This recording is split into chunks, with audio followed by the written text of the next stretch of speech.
Le président béninois Rumi El-Ouaddani a poursuivi son offensive diplomatique en Afrique de l'Ouest, se rendant à Lomé au Togo le 3 mai 2026 pour une visite d'amitié et de travail. Il s'est entretenu avec le président Faure Gnassingbé en vue de consolider la coopération bilatérale, l'intégration régionale et la coordination sécuritaire. Cette rencontre, qui fait suite à des visites au Nigeria, au Niger et au Burkina Faso, confirme la priorité accordée par le successeur de Patrice Talon aux relations de voisinage et à la coopération régionale.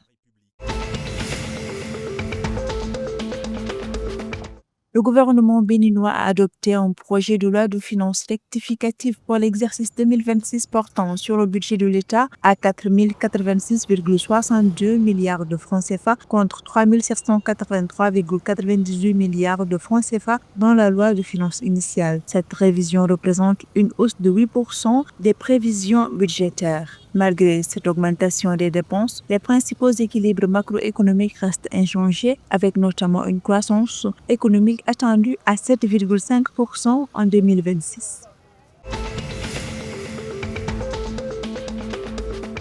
Au Nigeria, les femmes dirigeantes de start-up technologiques pourront désormais accéder à des financements pouvant atteindre 1 million de dollars. La banque FSDH, en partenariat avec 2 fonds d'investissement, a lancé un programme de formation destiné à renforcer les capacités des entrepreneurs du secteur technologique. L'initiative vise à réduire les obstacles qui limitent l'accès des femmes au financement. Les participantes seront formées à la structuration financière de leurs entreprises et aux techniques de levée de fonds auprès des investisseurs.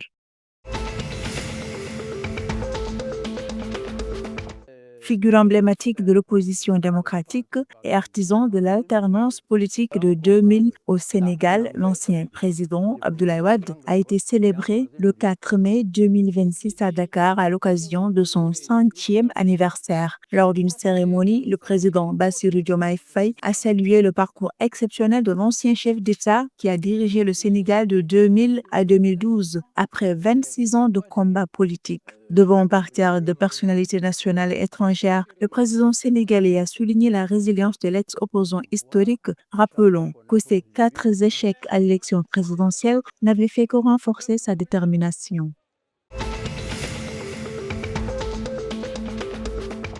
La Côte d'Ivoire a réalisé un coup d'éclat en s'imposant par le score de 2-1 face à la France lors du match amical disputé le 4 juin à Paris en préparation de la Coupe du monde de football prévue du 11 juin au 19 juillet 2026. Dominateurs en première période, les Bleus avaient ouvert le score juste avant la pause grâce à Ryan Cherki à la 45e. Mais les éléphants, mieux organisés au retour des vestiaires sous la direction d'Hermès Faye, ont complètement inversé la tendance. Les entrées de Nicolas Pepe et Amad Diallo ont par ailleurs permis aux éléphants de se montrer beaucoup plus dangereux devant. Le premier a été passeur sur le but de Guéladoué à la 53e minute, tandis que le deuxième a marqué le but de la victoire en fin de match à la 84e minute.